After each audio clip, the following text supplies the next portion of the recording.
Well, we're continuing to take a look at the big stories and the big issues in crime this week with ex-Met detective Jackie Haynes. Let's talk first about the mysterious case of Carl Law, who went to Prague for a stag weekend 3 weeks ago and hasn't been seen since. His family are in the city handing out flyers and trying to find him.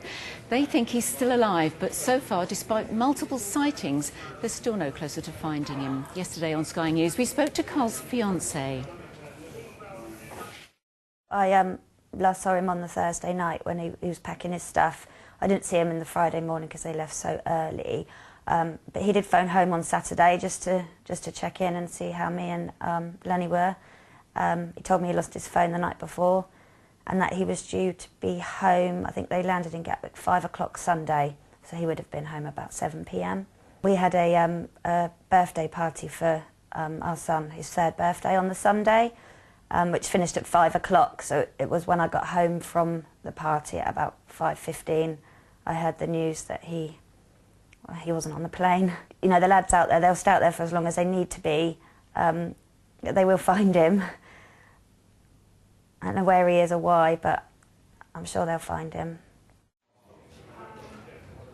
Very mysterious case. This was the second night of him attending the stag do in Prague. No idea what might have happened to him. They suspect that he might have been attacked, and the family's still out there giving leaflets, trying to get people to remember whether they might have seen him. What do you think possibly could have happened? Well, the worry is that he's in a foreign country for a start. The language is obviously going to be an issue, and plus the fact that he's been drinking heavily over a couple of days. Sounds like it may even have taken some controlled substances. So he's going to be disorientated and vulnerable to attack, to having an accident, to falling ill somewhere. And in a strange city, all sorts of things can happen to you.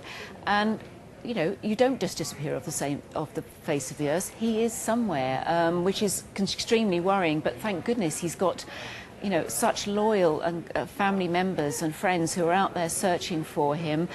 We don't know what the police are doing or what, if any, progress they've made in the search for Carl. The difficulty is with adults, of course, is that they're entitled to go missing. What the British police would do would risk assess what the vulnerabilities of that person are, and it was clear from just talking to his fiancée he wasn't intending to disappear and go missing. So it's extremely worrying what's happened to him, and all they can do is just keep searching, keep getting the message out there, keep asking for information. Quite unfortunately, the day before he went missing, when we spoke to his fiancée, she was saying that he'd lost his mobile phone, so no contact established for at least a day. Family and friends, as we say, still in Prague giving out leaflets. We're seeing the pictures of that now. They've had some sightings reported to them, which they've been following up. So that's at least a positive. Well, it is encouraging. The difficulty is, of course, you know, is it him? Are they confirmed?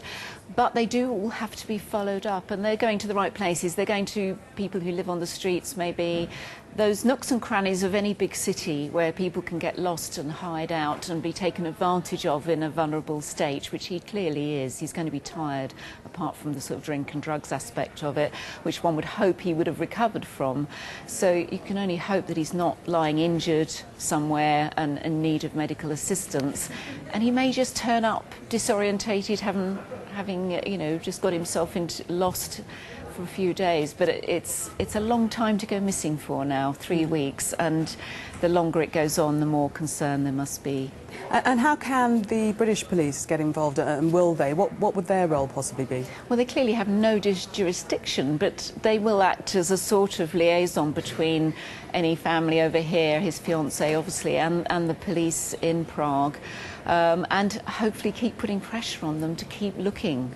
But they don't have any jurisdiction to take any actual action unless they're invited to do so by the local police. OK, well, Carl Law missing for 3 weeks. We do hope he's safely found. Well, news this morning too of the global trafficking conference in London between police forces, churches and government officials. The Archbishop of Westminster says young people in Africa are being sold the dream of living in the UK, including the promise of becoming a Premier League footballer, only to be trafficked into slavery. So, Jackie, how big is this problem? Well, Sir Bernard Hogan-Howe, the Metropolitan Police Commissioner, was at a conference this week, and he was talking about something like an estimate of 13,000 people who were trafficked into the UK.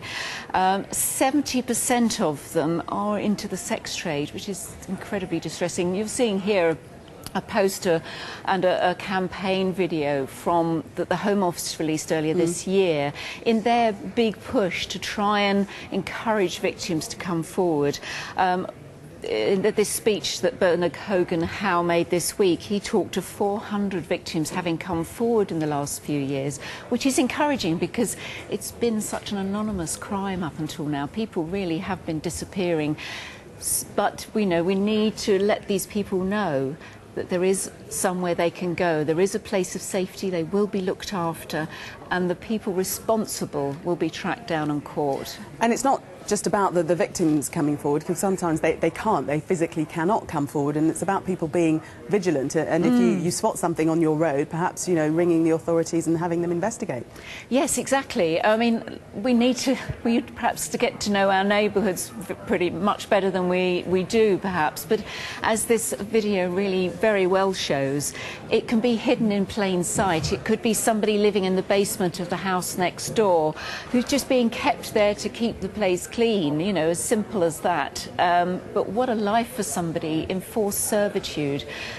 That's no life. That's a living death. No life at all.